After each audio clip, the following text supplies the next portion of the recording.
नमस्कार, news for Asia में आपका स्वागत है। मैं हूं गीतिका पांडे। बात झारखंड के मधुपुर विधानसभा क्षेत्र के उपचुनाव की है। झारखंड के देवघर जिले के मधुपुर विधानसभा क्षेत्र में उपचुनाव की रणभेरी बज चुकी है। झामुमो की प्रतिष्ठा वाली सीट पर सत्ता पक्ष और विपक्ष के लोग रणनीति बनाने में जुट गए हैं।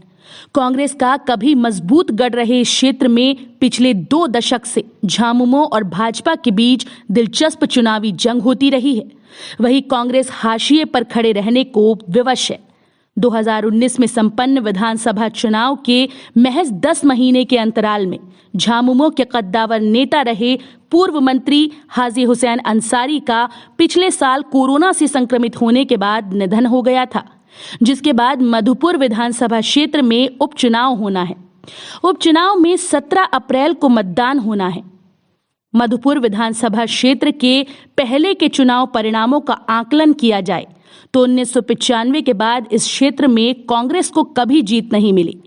इसके बाद के वर्षों में इस क्षेत्र में ज्यादातर झामुमो और भाजपा के बीच ही टक्कर होती रही, जिसके चलते नहीं चाहते हुए भी कांग्रेस के कार्यकर्ता महागठबंधन धर्म का पालन करने के साथ झामुमो का झंडा बुलंद करने को विवश होते रहे।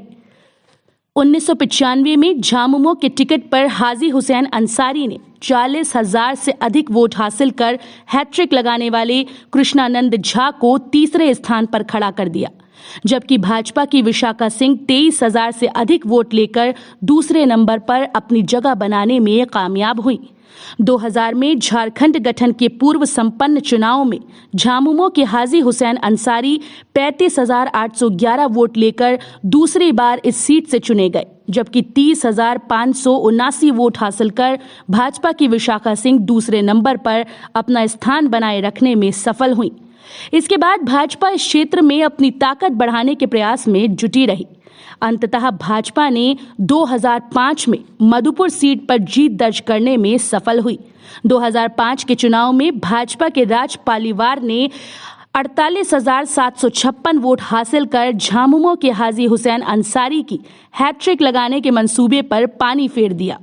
झामुमो को 42,079 वोटों से ही संतोष करना पड़ा, लेकिन 2009 में झामुमो के हाजी हुसैन अंसारी ने 47,880 वोट बटोरने के साथ अपने वोटों में इजाफा कर भाजपा के राज परिवार को तीसरे स्थान पर ला खड़ा किया, जबकि बाबूलाल मरांडी की पार्टी झाविमो के प्रत्याशी शिवदत्त शर्मा 27,412 जुटाकर दूसरे स्थान पर रहे। इस बार हाजी हुसैन अंसारी को राज्य सरकार में पहली बार मंत्री बनने का सौभाग्य प्राप्त हुआ। 2014 में भाजपा के राज परिवार एक बार फिर इस सीट पर पार्टी की विजय पताका फहराने में सफल हुए। इस चुनाव में भाजपा को 74,325 और झामुमो के हाजी हुसैन अंसारी को 67,441 मत मिले। इस क्षेत्र से दूसरी बार विधायक बनने के बाद राज परिवार को मुख्यमंत्री रघुवर दास सरकार में श्रम मंत्री की जिम्मेदारी संभालने का मौका मिला। 2019 में झामुमो ने एक बार फिर पासा पलट दिया और हाजी हुसैन अंसारी 88,115 वोट बटोरने में सफल हुए।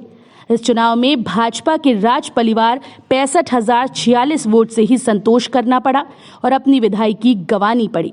इस चुनाव में झामुमो को 38 और भाजपा को 28% वोट मिले। पिछले विधानसभा चुनाव में मधुपुर सीट से मैदान में कुल 13 प्रत्याशी उतरे, जिनमें से आजसू पार्टी के टिकट पर मैदान में उतरे गंगा नारायण राय ने 45,620 वोट बटोरकर बीजेपी की जीत की राह में रोड़े अटका दिए। 2019 के विधानसभा चुनाव में आजसू के एनडीए से अलग होकर चुनाव लड़ा था, जिसका खामियाजा बीजेपी को भुगतना पड़ा। अब इस क्षेत्र में उपचुनाव में अपनी सीट को बरकरार रखने के लिए झामुमो ने पूर्व मंत्री हाजी हुसैन अंसारी के बेटे हफीजुल अंसारी को विधायक बनने के पूर्व ही मंत्री बना दिया है। झामुमो से राज्य के अल्पसंख्यक कल्याण मंत्री हफीजुल अंसारी मैदान में होंगे।